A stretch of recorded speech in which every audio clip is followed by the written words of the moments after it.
We have studied two postulates of the Bohr's model. Now we will see other postulates. So, the third postulate says the frequency of radiation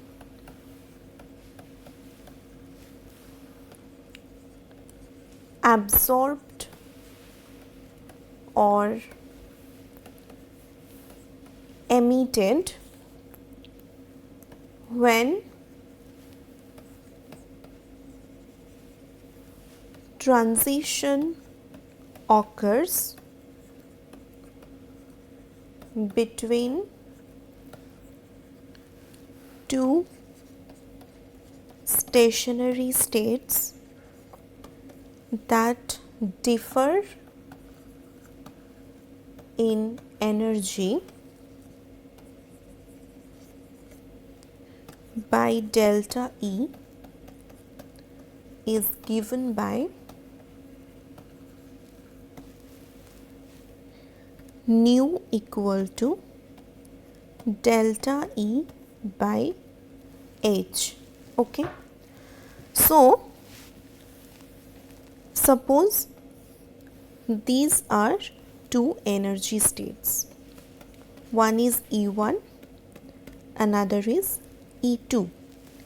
Now, the difference between energies of these two states can be written by E2 minus E1, which is equal to delta E. This is the difference between two states. So, we know E equal to H nu from Planck's equation. So, if the two frequencies are nu 1 and nu 2, then how can we write? We can write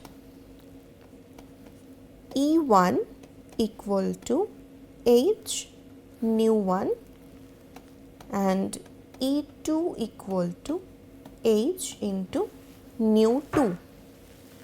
So, the difference between the energies, if this is delta E, which is equal to E2 minus E1, then this will be H nu 2 minus H nu 1.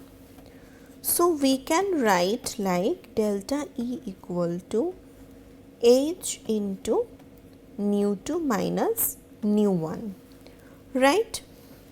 So, if we consider nu 2 minus nu 1 equal to nu, then we can say delta E equal to H nu or nu equal to delta E by H.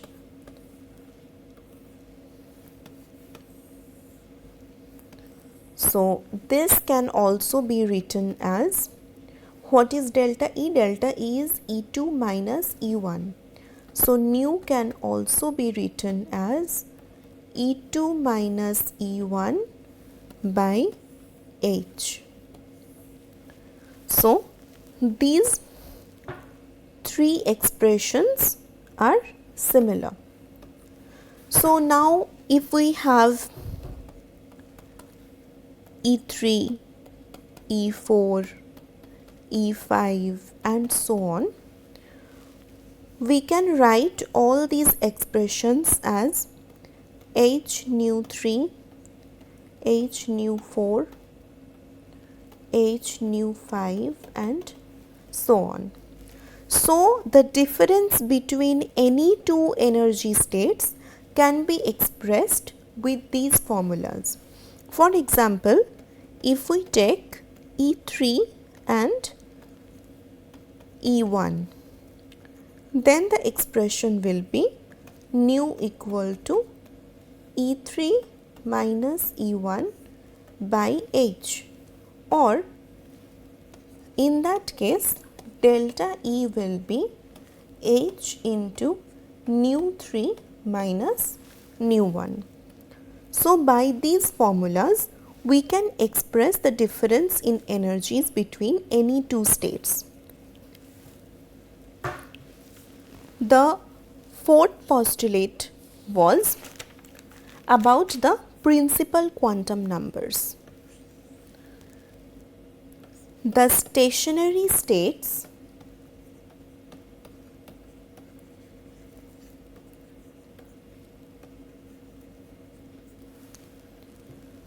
for electrons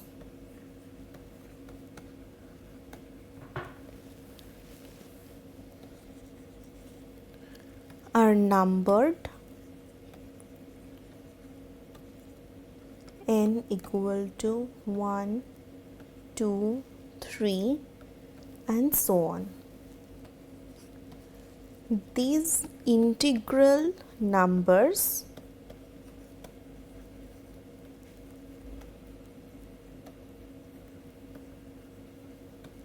are known as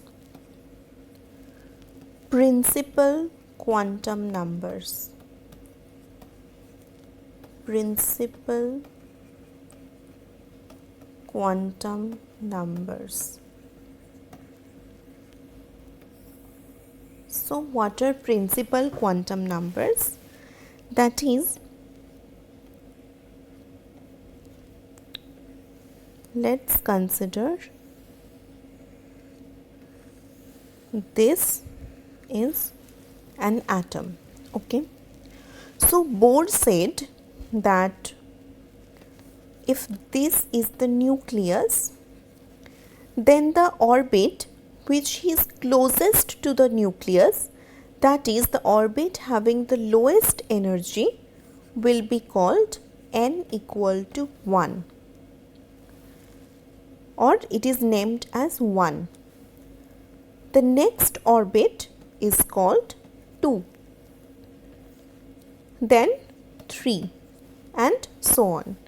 It was also named like the first one is called K, second one is called L, third one is called M, fourth one is called N and so on. But this type of naming is not much used. N equal to 1, 2, 3, this system is more accepted, and these numbers are called principal quantum numbers. So principal quantum numbers represent the position of the stationary states or the position of the orbits. So principal quantum number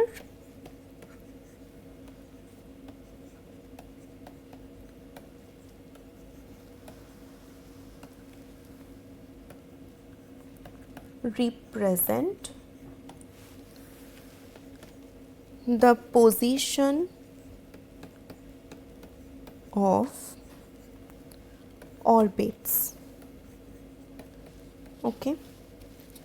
Now the energy of the closest orbit is the least. The energy of the other orbits will be an integral multiple of the smallest energy.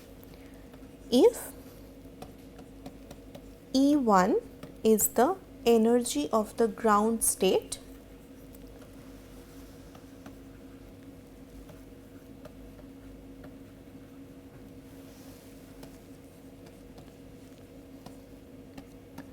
then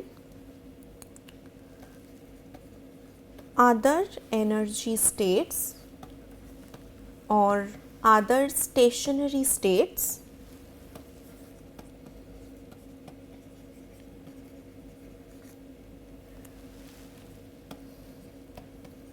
will have an energy En,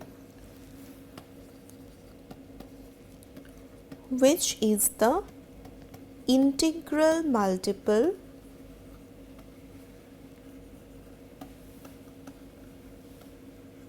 of E1, that is the energy of the ground state. So what can we write? En, if En is the energy of an nth orbital, then En is equal to n into E1. So n is any integral value. Okay. So we will derive the expression of energy later on. But before going to the expression of energy, we have some other discussions. So another postulate was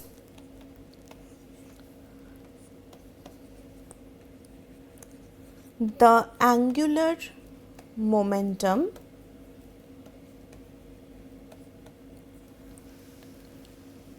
of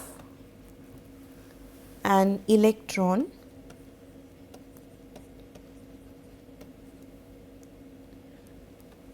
in a given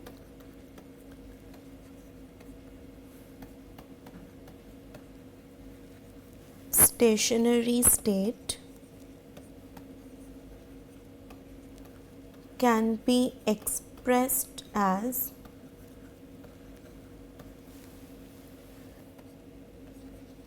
the integral multiple of h by 2 pi. So electrons can revolve only on those orbits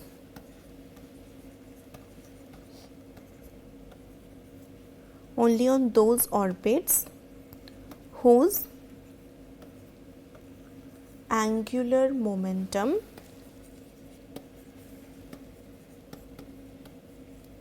corresponds to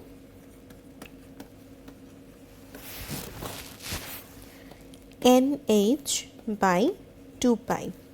So the angular momentum of an electron in a given stationary state can be expressed as the integral multiple of h by 2 pi, which can be written as nh by 2 pi. So electrons can revolve only on those orbits whose angular momentum corresponds to an integral multiple of h by 2 pi. So this can be written as, we know the formula of angular momentum. What is the formula of angular momentum? Formula of angular momentum is mvr. So we can write mvr equal to nh by 2 pi, where n equal to 1, 2, 3 and so on. So for the first quantum number, that is the first orbit, if n equal to 1, then mv1 will be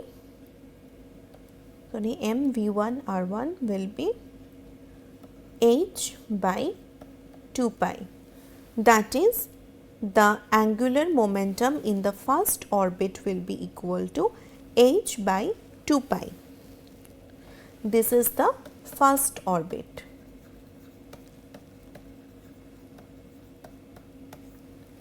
Now, if n equal to 2, that is the second quantum number, then mv2r2 will be equal to 2h by 2 pi, right, since n equal to 2. So this will be equal to h by pi. So this is the angular momentum of the second orbit. Now if n equal to 3, what will be mv3 r3, this will be 3h by 2 pi. This is called the third orbit. Similarly, if n equal to 4, then we can write mv4r4 as 4h by 2 pi, which can be written as 2h by pi. This is the fourth orbit. Like this, we can write the expression of any bigger orbits. So, the angular momentum of the first orbit will always be h by 2 pi, and for the others it will depend on the principal quantum number. So, we have studied about the postulates of Bohr's model. Now, the Bohr's model had various applications. Bohr's model was used to represent the radius, velocity, angular momentum, energy and such other factors of each orbit. So, through the Bohr's model, we can calculate what will be the radius of any particular orbit in which the electron is revolving.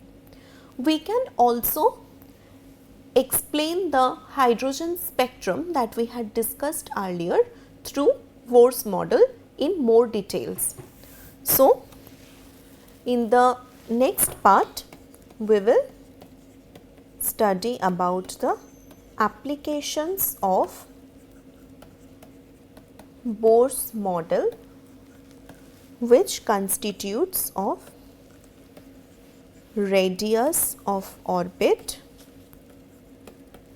velocity of orbit,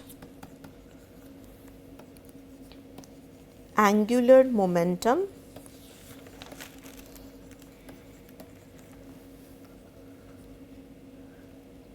and energy. We will study these applications in the next lecture. Thank you.